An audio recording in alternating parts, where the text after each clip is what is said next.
So hi and welcome to my review video. This time we're doing the MT-25. The MT-25 is just new tier 6 added light tank for the Russians. This tank is a replacement of the T-50-2. And there's one thing I want to say before I start this video, because it's now a tier 6 and it doesn't lead from the T-50 to the T-50-2 anymore. So if you're new to this game and you haven't played the T-50, you don't know how to scope. That's a small problem, but what could be very very annoying for players like us. We who play the game longer, and you suddenly have more uh, players like this who don't know how to scope. I mean, the T-50 was made to practice scouting, and the T-50-2. Normally, if you unlock T-50-2, you know how to scout. And I'm not a suicide scouter, so there's no problem with me. Uh, so like you see, it leads from the KV-1S to the MT-25 to the KV-13. So there's a little problem also about this tank, because if you have it in elite, you don't have it in the elite anymore, because you first have to grind 59,200 experience unless you have the KV-13 already unlocked, but I don't. So I have to grind all this XP to finally put it in elite back, and then I can enable my crew training back on. So that's almost it, and there's one bad thing. I just want the bad things of this tank first, and then I'm going to speak about the good things. There's also one bad thing, that it's you have a new added radio man. It's a good thing. It's a good thing actually, because you don't have to unlock so many skills on a commander. But like you see, I've unlocked signal boosting here. But the problem is that if your commander, your previous radio man on the T-50-2, can't handle the situational awareness anymore. So I hope Wargaming is going to patch this, so you can put this skill or get a free dismiss skill on this crew member to put it back on the radio man. Because this is just a waste of experience points, because I have a 43% situational awareness, and I want to put it on my radio man also, so I'd like to have that back, please. But this tank, what's the difference between the T-50-2? Well, I'm going to get up the stats, and normally you should see the stats of the T-50-2 here to the right. So the difference is that this tank has 10 more hit points. It is a little bit heavier, because the T-50-2 had a lot of problems with that, because it wasn't heavy enough. If you came across a VK 2801, you have a very big problem, because look at the weight load. Well, not anymore. The king of the scouts is now the MT-25. You can, I mean, if you crashed into a VK 2801 in the past, back when the T-50-2 only weighed around 18 tons, you could cause lots of damage to you, not to him. But that's not a problem anymore, because the MT-25 is actually heavier than the VK 2801. The engine power is a little bit worse. That's one thing. It isn't as fast as T-50-2 anymore, and there are patch notes, and they actually say that it is not so mobile anymore. But all around, it is heavier and it is easier to handle it. But here's something: if you are someone like me, I love my T-50-2. It's one of my favorite tanks. Um, I used the drifting to my advantage and etc. But you don't have. I can't use it anymore, because you have very, I mean, it's 10 tons heavier, and you only have 50 extra engine power, so that the horsepower to engine, the horsepower to ton ratio is a little bit worse. They actually say it's not as mobile anymore, but it's easier to drive. But if you practice enough, you know how to drive a T-50-2. Also, the speed limit is the same, 72, that's a good thing. Driver speed though of this tank is amazing. I mean, this is what they mean with that it handles better than the T-50-2. The driver speed is almost 10 better. You can flank so many. I think this is one of the best. I mean, if you get the stats of the T-62A up, the T-62A has a very good driver speed. I mean, T-62A if it comes to a turning battle, the T62A wins over the T50-2, but no, it's kinda the same with the MT-25. The hull armor though, 45 millimeters of armor. That doesn't seem a lot, but that's better than the T50-2. And actually, I only played like 6 or 7 battles in this tank, but I do have noticed bonuses on this tank. The new added E25 here bonused me 2 times on my front armor. You don't see it in the gameplay because that's gameplay sucked, and I'm going to show you horrible gameplay. But look at this. If they're shooting here, that's very sloped. So it's around 100, I think 100 to 90 millimeters effective armor.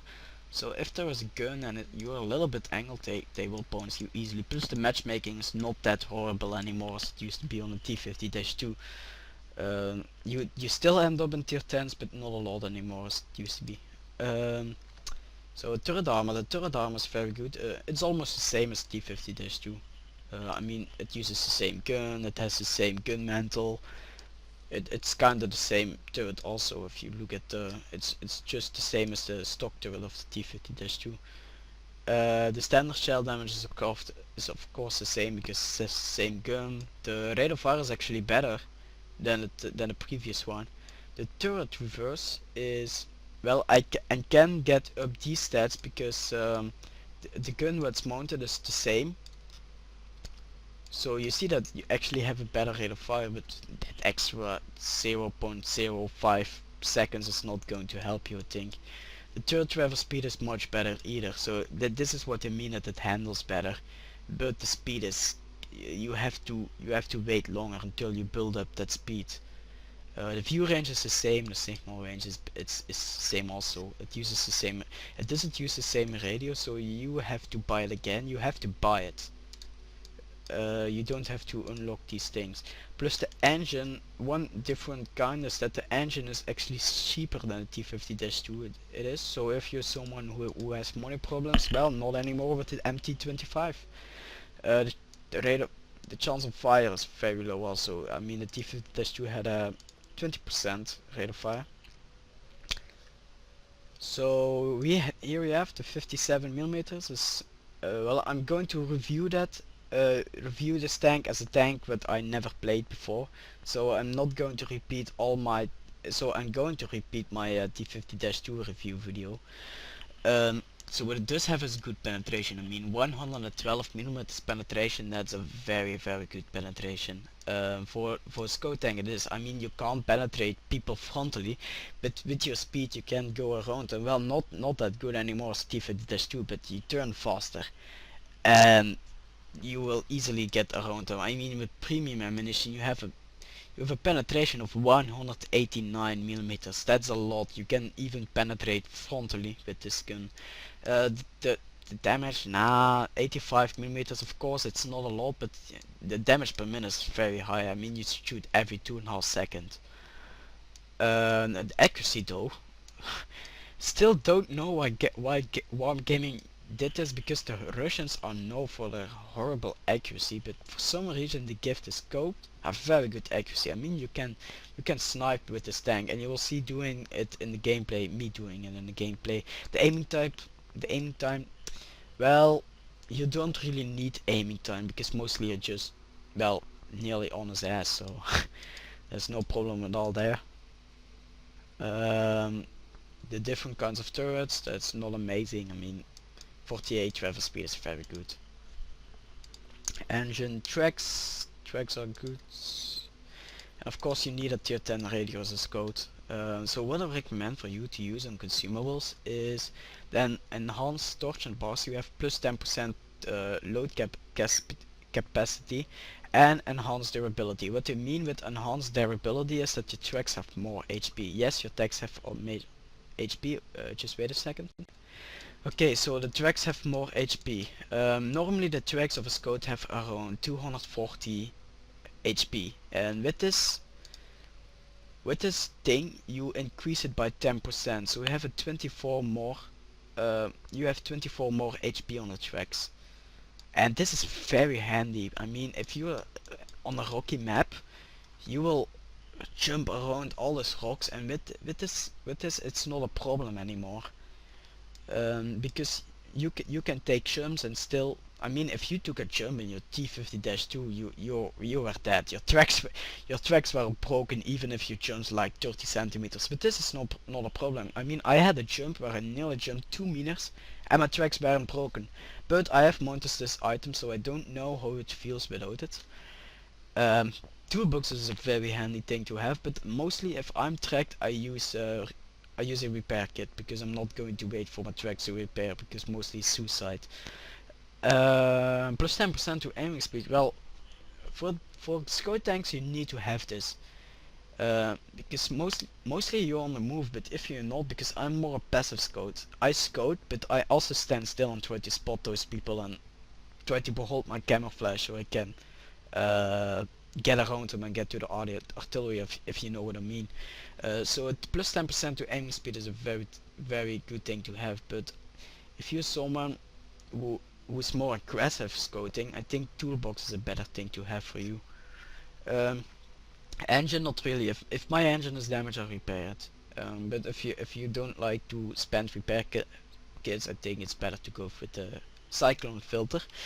Coded optics, of course, is a must-have for a scout. Binocular telescope, sometimes I see people using it, but nah, with a scout tank you have to keep moving.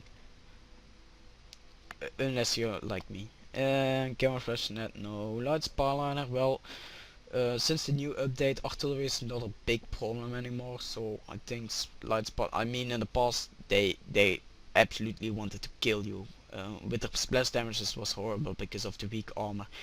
Yeah, it doesn't have weak armor anymore, but it's not a problem anymore because they will miss. Plus 5% wall crew skills. Maybe you improve ventilation class is a very cheap thing, and plus 5% you can use that plus 5% to your advantage to have a little bit more extra speed, aiming time, etc. For crew skills, I recommend for you to use 6th sense, of course, so you know that you're spotted. Of course, you need recon. So at least you have an extra view range. If you don't like to spend repairs kits, go for repairs, go for camouflage, because keep in mind that if you're driving a light tank, you keep your camouflage on the move. So you always have 100% camouflage. If you are in a tank store or a heavy tank, if you're on the move, you only have 50% chance. But if you shoot, you only have 13, like every other tank. Borders alarms is a good thing to have also. I think it's better to use it as to research it as a second skill or something. Eagle Eye, Mentor, no, not at all. Maybe Mentor, so you have an extra coup skill to the other coups. So what you need here is Snapshot, of course. Snapshot is a must-have for this tank. Snapshot is the first thing you want to research on this tank. Well, designate target. Yes, of course. Then you can. If you have them spotted, you spot them 2 seconds longer. But like, I don't know. It's your choice. But which of these skills you want to upgrade first? If I were you, I went for Snapshot, but if you really want to scout, go for Designated Target. Deadeye, of course, you only shoot 8p shells, so that's a good thing. And also armor, why not? Because the accuracy is already so good for this gun, and you don't want to miss, because mostly you're up the rails. Off-road driving, of course, is the first thing you want to research for this tank. Off-road driving is a must-have, so you at least if you're on a swampy terrain, your speed will absolutely break down your tank. With off-road driving, it's not that big problem anymore. Of course, clutch braking, so you have a better traverse speed, even more bigger traverse speed, so you can go around them even more. Smooth ride, well, of course you need that, so at least you have more accuracy if you fire on the move. Controlled impact, not at all. Unless you're someone who really likes to ram artillery, but I think it's kinda suicide if you do that. So then the radio man, the new added radio man. Situational awareness is of course is the first thing you want to have because you have more view range. Then go for call for vengeance because if you are dead, your radio man keeps another 2 seconds spotting for you. And that's a good thing to have. I mean, if you combine it with this skill here, designate the target, that's a good thing. Signal range, of course, you want to have extra signal range. Relaying, not really, because mostly you're way up ahead your team if you're a good scout. So what you want to use here is nothing at all. Anti-tuition, well, you're only going to shoot AP shells, so that's not a big problem at all. And if you're loading another kind of ammunition, you only have to wait 2.5 seconds, so it's not going to save your life, I think. Adrenaline rush, well, it already reloads so fast, but maybe if you have an extra spot open, I think adrenaline rush is a good thing to have. Safe storage, not at all. Because for a Russian tank, it has a pretty good ammo rack. So that's it in the garage, and I will see you in the gameplay to talk a little bit how to scout, because I've seen lots of people doing bad in scouting. Okay, so welcome back to the gameplay. This is a typical gameplay how I play with scouts, if there are not a lot of artillery pieces around. I have two gameplays waiting for you guys. One gameplay with no artillery where I do passive scouting, and one gameplay where there is artillery and where I do active scouting. So there we go, and I'm looking for some suicide scouts because I think not a lot of people on test server know how to drive scouts. So I have a typical place here where you can take out all these kinds of scouts that are suicide scouting, like you see here. And here you have a very good example of how good the accuracy is of this gun. But he got away with it. Took one shot here, tried to hit him but I missed.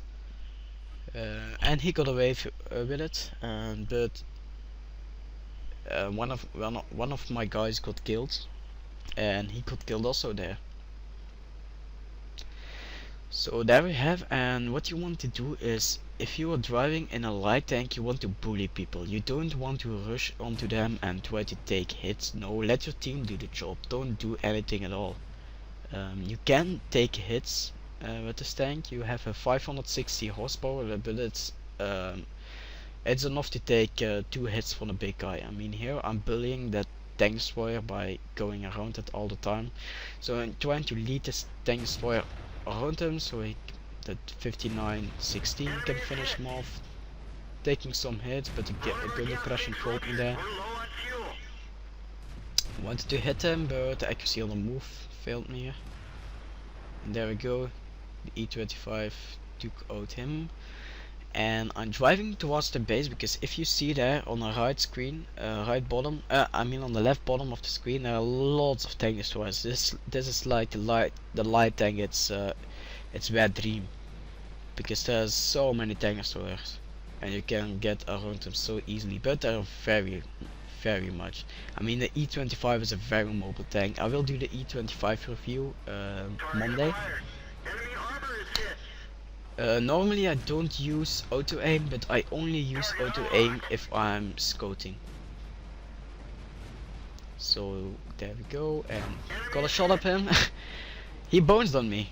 There is an example of how good the armor is on this thing. Probably hit it with my gun mantle, and I bounced on him also in just a second. There we go, I bounced him in. Well, I got a critical hit, but probably I hit the tracks. Because the HP of this tracks, I'm not used to it. This is so good. I mean, if you took a jump in a T-50-2, you were dead. If you take a jump in this tank, you're not dead at all. It's like driving in a German tank. It's very easy to handle this tank. Then you're used to you're used to driving in T-50-2. Tried to flank him, took a shot even, but my team finished him off there. The gameplay was almost over. I think I got one kill during this battle. Yes, I got one kill, but I got a lot of assists also. Assists. Yeah. This was one of the only games where I haven't been trolled by the Russians, because I have an NA account, but that doesn't mean that I am American. I mean, every video every patch video I do, I'm complaining about the Russians, because they are. And I mean, they are going to stand in front of you. They want me to shoot you, because then they can report me. But this is not a joke at all. So I took a very lucky shot here. Shot on us odd tips, and this is the end of the battle. And in just a second you will see how much XP I got of this battle. There we go, 987 experience. That's not good, but for a scout it's pretty good. I mean, I got a lot of spotting damage, detailed reports. Come on. So there we go. That's it of this gameplay, and you will see me in the next gameplay hunting some arty down. So there we go. This is a video of a typical job of a scout, hunting some scumbags. There we have an Object 261 and the enemy team, and a T-92. Unfortunately I only took one of them down, because I thought our artillery guys were doing something and tried to take out. I mean, I know that they have lots of aiming time, but I spotted them nearly for 1 minute, so it should be no problem to kill them. And I was standing still the whole game, so they were easy kills. But I don't know what our artillery was thinking, but I don't know. So there we go. I don't know what I was thinking when I was trying to go mid, and don't go mid in this tank. Try to go top. Because, but what are you going to do bot and mid? You can't do anything there. So I'm rolling into my position. When I had the T50, some guy, when the first game I got with my T50, I said to my team, this is the first time I'm scouting, and some leopard dude said to me how I have to scout. And it was on this map, not on the side, on the other side, but I know where to sit. Go sit behind this rock, and you will spot everyone with this. But you have to pay attention to the hill there, because they can flank you from there. This is a perfect place to hide, because there you have the rock is stopping to the right there. And I moved on to the second rock, because there are two rocks. This is like the perfect scout map, but there was nobody here, so I'm not in use there. I mean, I'm not useful. I mean, there we have the third rock. I mean, you have so much cover in this map. Try to take some sneaky shots from here, but I missed him again. I thought, like, should I flank these guys, and suddenly I saw that there was two juicy tier 10s artillery, so I thought, like, nah, let's go for it. Let's do the noob suicide scouting role. The T-62A, I mean the MT-25 was busy killing the T-62A, so I made my chance here. And I went scouting. Mostly this is artillery island here, so normally there should be one popping up. There we have the Object 261, but I can't hit him with my gun depression, so I let the team do the work, right? The team. And I tried to take out the T-92, but instead of shooting the Object 261, they shot the T-92. Finished him off here, and he crashed into me there. But I said, like, fuck it, I'm not going to fight this guy, because I want to kill all the remaining artillery in this game. But I got some really hard derpy moments here. I mean, look at that. You don't do that, guys. This is the game how you not have to scout. You have this code passively, not actively like it did here. But there was an E50M what killed him, and that was the end of the game. So I'm going to stop here. I'll let you see the end of the game, how the E50M kills the object 261. And also we'll see you in the garage to have some little bit more talking about this tank.